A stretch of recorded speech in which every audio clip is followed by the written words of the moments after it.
تو بس ہمیں یہی کرنا ہے کہ اللہ تعالیٰ ہمیں جس حال میں رکھے ہم اللہ تعالیٰ کا ہر وقت شکر ادا کریں. اس سے اللہ تعالیٰ اپنے بندے پر اور رحمتیں نازل فرماتا ہے. اللہ تعالیٰ خوش ہوتا ہے اپنے بندے پر کہ میرا بندہ میں جس حال میں رکھ رہا ہوں وہ اس حال میں بھی کتنا خوش ہے. اور اس کے بعد ہماری نیکسٹ آیت آ جاتی ہے الرحمن الرحیم. یہ دونوں جو صفات ہیں اس میں رحم پایا جاتا ہے، یعنی اللہ اپنے بندوں پر بہت زیادہ رحم کرنے والا ہے.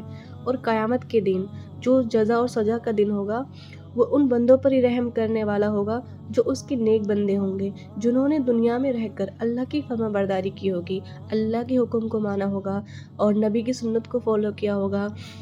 تو اللہ سبحانہ وتعالیٰ قیامت کے دن ان بندوں پر بہت زیادہ رحم کرنے والا ہوگا. تو کیوں نہ اپنی زندگی میں ایسی بسر کریں تاکہ قیامت کے دن ہمارے اوپر رحم کیا جائے. اللہ تعالیٰ نے دنیا بنائی اس لیے ہے کہ میرا بندہ میری اس دنیا میں رہ کر کتنی عبادت کرتا ہے، مجھے کتنا یاد کرتا ہے، میرا کتنا شکر کرتا ہے، کتنا صبر کرتا ہے اور کتنا ذکر کرتا ہے. تو ہمیں اپنی زندگی اللہ تعالیٰ کے احکامات کو فالو کر کے ہی گزارنی چاہیے، کیونکہ اس میں ہی ہماری دونوں ذہنوں کی بھلائی ہے. تو ابھی ہم اس سورہ میں کیا پڑھ رہے ہیں کہ الحمدللہ رب العالمین، کہ اس میں اللہ تعالیٰ کیا فرما رہے کہ میرے بندے نے میری تعریف کی. اور الرحمن الرحیم، تو اس میں بھی اللہ تعالیٰ کیا فرما رہے کہ میرے بندے نے میری تعریف کی کہ اللہ بہت زیادہ رحم کرنے والا ہے. اس سے آگے آیت میں کیا آتا ہے مالک یوم الدین. یہاں پر یوم الدین کا مطلب ہے جزا سزا کا دن. اور اللہ تعالیٰ اکیلا مالک ہے، جو اس دن کا مالک ہوگا وہ تمام لوگوں کا حساب بھی لے گا اور اس دن صرف اور صرف انصاف کرے گا. اللہ سبحانہ تعالیٰ نے قرآن میں فرمایا ہے کہ اس دن کوئی ایک نیکی بھی لے کر آئے گا وہ ضائع نہیں کی جائے گی، اور ذرہ برابر بھی کوئی برائی لے کر آئے گا وہ بھی اس سے دور نہیں کی جائے گی. یعنی اللہ سبحانہ تعالیٰ اس دن پورا حساب لیں گے، کسی کے ساتھ کوئی بھی زیادتی نہیں کی جائے گی. تو یہاں تک اس کا ایک پارٹ کمپلیٹ ہوا، کیونکہ سورہ فاتحہ کو 2 پارٹ میں تقسیم کیا گیا ہے. تو یہاں تک بھی اللہ تعالیٰ کیا فرما رہے ہیں کہ میرے بندے نے میرا ذکر کیا اور میری تعریف کی. ایک پارٹ ہمارا یہاں پہ کمپلیٹ ہوتا ہے. اب اس سے آگے والی آیت میں کیا آتا ہے ایاک نعبد و ایاک نستعین، یعنی ہم تیری ہی عبادت کرتے ہیں اور تجھ سے ہی مدد مانگتے ہیں. اور ہمیں کچھ بھی چاہیے ہو تو ہمیں سب سے پہلے اللہ ہی سے رجوع کرنی چاہیے، دنیا کے لوگوں سے نہیں. کیونکہ ایک اللہ ہی ہے جس کی ہم عبادت کرتے ہیں، جو دونوں ذہنوں کا مالک ہے. اور اسی سے ہی مانگیں جو کچھ آپ کو دنیا میں مانگنا ہے یا آخرت کے لیے مانگنا ہے، صرف اور صرف اللہ سے ہی مانگیں. اللہ ہی کی وہ ذات ہے جس سے ساری امیدیں کی جاتی ہیں. اور اللہ اتنا ذکی ہے کہ بس اللہ ہی سے سوال کیا جاتا ہے. ہم ہی اللہ سے مانگنے میں کمی کرتے ہیں، اللہ ذرا برابر بھی کمی نہیں کرتا دینے میں. تو پھر ہمیں کیا کرنا ہے، ہمیں اللہ ہی کی عبادت کرنی ہے اور ہر حال میں اللہ ہی سے مدد مانگنی ہے.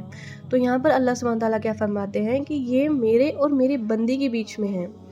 اب میرا بندہ وہی حاصل کرے گا جو وہ مجھ سے مانگتا ہے.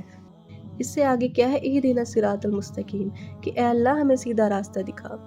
ہمیں اس پوری سورہ کا میننگ پتہ ہونا چاہیے. جب ہم 5 ٹائمز کی نماز پڑھتے ہیں اور ہر رکعت میں ہم یہ سورہ پڑھتے ہیں، ضرور پڑھتے ہیں کیونکہ اس کے بنا تو ہماری نماز ہی نہیں ہے. تو جب اس کا ہمیں میننگ پتہ ہوگا تو ہم اس کو میننگ کے ساتھ مائنڈ میں ٹرانسلیٹ کرتے چلیں گے. تو یہ بہت پیاری دعا ہے. اللہ تعالیٰ سے سیدھے راستے چلنے کی دعا مانگا کریں. اور اس سے آگے والی آیت میں کیا آتا ہے صراط الذین انعمت علیہم غیر المغضوب علیہم ولا الضالین، کہ اے اللہ ان لوگوں کا راستہ جن پر تو نے انعام فرمایا، ان لوگوں کا نہیں جن پر تیرا غضب یعنی عذاب کیا گیا، اور نہیں گمراہی کا. یہ ایک بہت پیاری سورہ ہے. یعنی یہ پورے سورہ فاتحہ ہے نا، یہ پوری ایک بہت پیاری دعا ہے. تو ہمیں اس کا میننگ ضرور پتہ ہونا چاہیے. تو یہاں پر دیکھیں کتنی پیاری دعا ہم اللہ تعالیٰ سے مانگ رہے ہیں کہ اللہ تعالیٰ ہمیں سیدھا راستہ دکھا، اور ان لوگوں کا راستہ دکھا جن پر تیرا انعام ہے یعنی تیری رحمتیں ہیں. ان لوگوں کا مت دکھا جن پر تیرا غضب یعنی عذاب کیا گیا ہے. اور نہیں گمراہی کا یعنی جو گمراہ ہو گئے.